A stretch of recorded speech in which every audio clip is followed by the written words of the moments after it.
Hello, I'm Bishop Garland Hunt, and this is the Power of Hope devotional. Hey, thank you for joining me. I appreciate those of you that have been faithful in joining me with it as it relates to this devotional. I love doing it. I really do. I love doing it, and I just hope that you appreciate it. There have been times I said, "Hey, write a little comment there, what you appreciate about it," and just encourage you. And I do appreciate it. But let me ask you a question. Well, no, actually, it's not a question. I want to say to you. I want to declare something to you. You have the power to get wealth. You have the power to get wealth. If you're a believer, there are a couple conditions. I want to give it to you, but I want to declare to you, you have the power to get wealth from the Lord. I'm not talking about just by Wall Street or stocks and bonds or even your salary.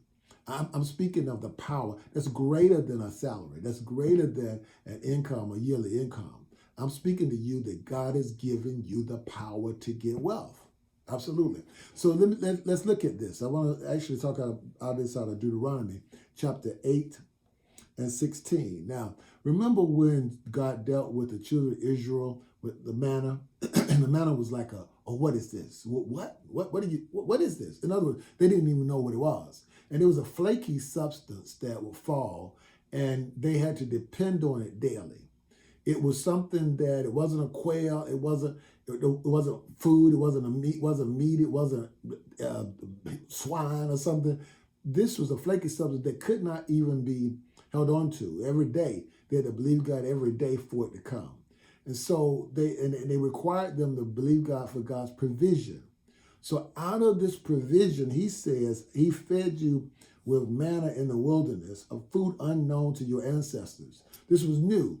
In other words, he fed them with manna. It was the word. Some people think about it as a daily word. It was the bread of life. It was a gift from God. But they had to learn to trust him. They had to learn to trust him. Very important. If you're going to put yourself in a position to have the power to get wealth, you have to trust him. That's number one. Number two, it says that he did this to humble you. To humble you. So you got to walk in humility. You walk in humility even though you don't have the money you want, or even if you did have more money than you've ever had in your life. He still requires you to walk in humility. He still walk. So number one, you have to trust him. Number two, you have to have humility. He's not going to give you wealth if you don't have the character to accommodate it. He's not going to give you wealth if you don't have the character to accommodate it. And then it says, he did this to humble you and test you for your own good. See? And in the King James, it says he did it to prove thee and to do good in the latter end. So he wants to test you to do your own good. In other words, he wants to make sure that you still in the process of trusting him and humility, you're still doing the right thing. I want to test you for your own good. In other words, I'm going to see what kind of character you're made of. I'm going to see what you would do when you don't have. I want to see what you have when you don't have wealth. This is a test. So depending on the Lord and their daily provision is important for them to trust him when they did not have wealth, when they did not have something they could save, when they did not have anything to look to.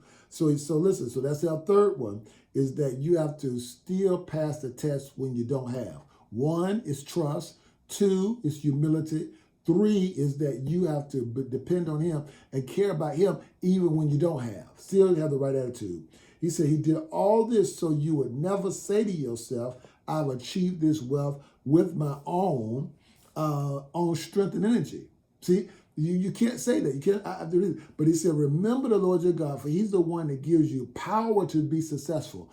Actually, again, in King James says, I'll give you power to get wealth, and that he may establish his covenant that he swore to his powers. So listen, you pass those tests. Humility, listen to trust, that you still have the right attitude, and God will see you blessed to have the power to get wealth. You have the power to get wealth. The God will give it to you. And I'm believing God for you. I'm praying even now, declaring this thing to you. If you listen to this, I'm declaring to you, say your name. What's your name? That's right. You have the power to get wealth. This is Bishop Garland Hunt. This is the Power of Hope devotional. I'll talk to you next time.